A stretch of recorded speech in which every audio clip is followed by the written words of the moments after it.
Hi hello ನಮಸ್ಕಾರ ಗೆಳೆಯರೆ. ಇವತ್ತು department of space ISRO branch ಆಗಿರುವಂತಹ human space flight centre HSFC call form ಆಗಿರುತ್ತೆ. ಇದಕ್ಕೂ ಮುಂಚೆ ಯಾರೆಲ್ಲ ಹೊಸದಾಗಿ ನಮ್ಮ ಚಾನಲ್ ದಯವಿಟ್ಟು ನಮ್ಮ ಚಾನಲ್ನ ಸಬ್ಸ್ಕ್ರೈಬ್ ಮಾಡಿ.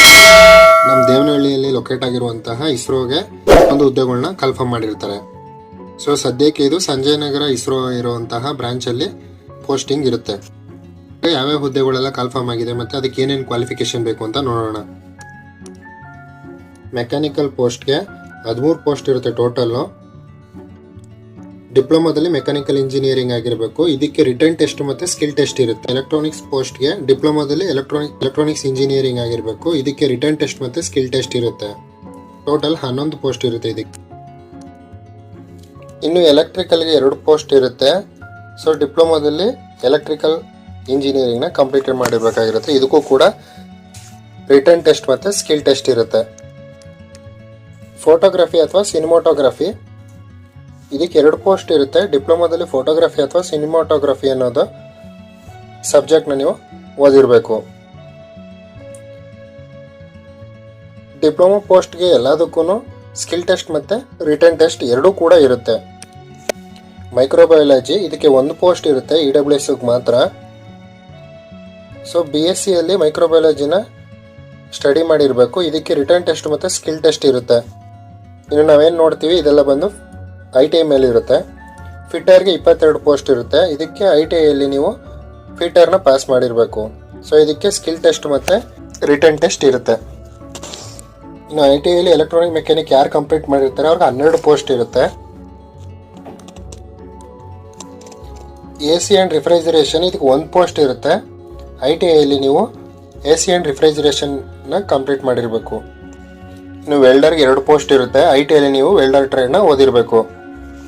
ಮೆಷಿನಿಸ್ಟ್ಗೆ 1 ಪೋಸ್ಟ್ ಇರುತ್ತೆ ಜನರಲ್ಗೆ. ಸೊ ಇವರು ಮೆಷಿನಿಸ್ಟ್ ಟ್ರೇಡ್ ಯಾರು ಓದಿರ್ತಾರೆ ಅವ್ರಿಗಿರುತ್ತೆ. ಎಲೆಕ್ಟ್ರಿಕಲ್ಗೆ 3 ಪೋಸ್ಟ್ ಇರುತ್ತೆ. ITI ಎಲೆಕ್ಟ್ರಿಕಲ್ ಅವ್ರಿಗೆ. ಟರ್ನರ್ಗೆ 1 ಪೋಸ್ಟ್ ಇರುತ್ತೆ ಜನರಲ್ಗೆ. ಸೊ ITIಯಲ್ಲಿ ಟರ್ನರ್ ಟ್ರೇಡ್ ಕಂಪ್ಲೀಟ್ ಆಗಿರಬೇಕು. ಗ್ರೈಂಡರ್ಗೆ 1 ಪೋಸ್ಟ್ ಇರುತ್ತೆ ಜನರಲ್ಗೆ.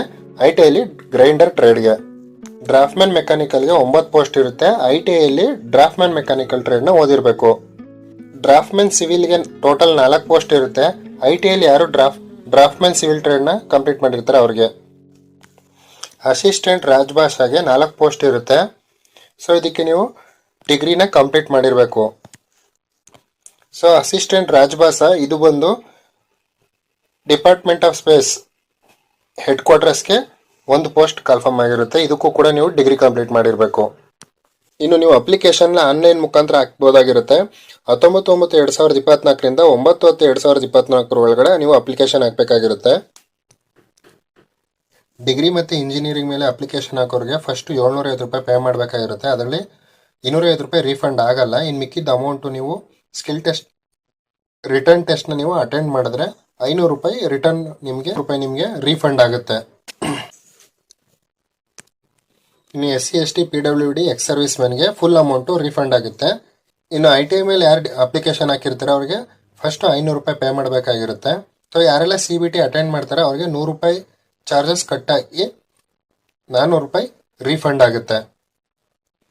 ಇನ್ನು ಎಕ್ಸಾಮ್ ಸೆಂಟರ್ಸ್ನ ನೋಡೋದಾದರೆ ಅವರವ್ರ ರಾಜ್ಯದಲ್ಲೇ ಇರುತ್ತೆ ಎಕ್ಸಾಮ್ಸು.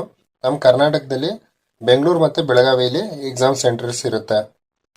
ಇದೇ ರೀತಿ ಹೊಸ ನೋಟಿಫಿಕೇಶನ್ಗಳಿಗೆ ನಿಮಗೆ ಸಿಗಬೇಕು ಅಂತಂದರೆ ನಮ್ಮ ಚಾನಲ್ನ ಸಬ್ಸ್ಕ್ರೈಬ್ ಮಾಡಿ ಮತ್ತು ಶೇರ್ ಮಾಡಿ. ಧನ್ಯವಾದಗಳು.